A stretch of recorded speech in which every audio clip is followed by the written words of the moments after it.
বৈষম্য বিরোধী ছাত্র আন্দোলনের কর্মসূচিকে ঘিরে সকাল থেকে রাজধানীর বিভিন্ন জায়গায় অবস্থান নেয় আন্দোলনরত শিক্ষার্থীরা।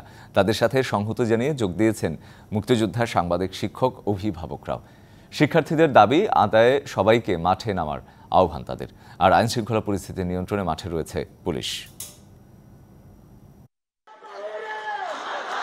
শনিবার সকালে বৈষম্য বিরোধী ছাত্র আন্দোলনের কর্মসূচিতে শিক্ষার্থী নিহত ও নির্যাতনের প্রতিবাদে বাড্ডায় বিক্ষোভ মিছিল করেছেন east West university, BRAC university, আশেপাশের সকল বিশ্ববিদ্যালয় সহ স্কুল কলেজের শিক্ষার্থীরা।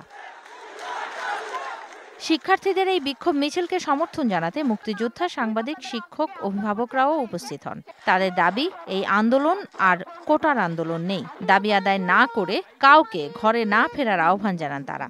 আমি স্পষ্ট বলে দিতে চাই, কোন ছাত্র নৃশংসতা, কোন হত্যাকাণ্ডের সাথে জড়িত নয়। অন্যদিকে প্রকৃত মুক্তিযোদ্ধাদের এখনই মাঠে নামার আহ্বান জানিয়েছেন আন্দোলনে অংশগ্রহণকারী মুক্তিযোদ্ধারা। আপনারা যদি সেই স্বাধীনতাকে রক্ষা করতে চান, আপনারা যেভাবে রাস্তায় নেমেছেন, আমি আর ঘরে বসতে পারি নাই।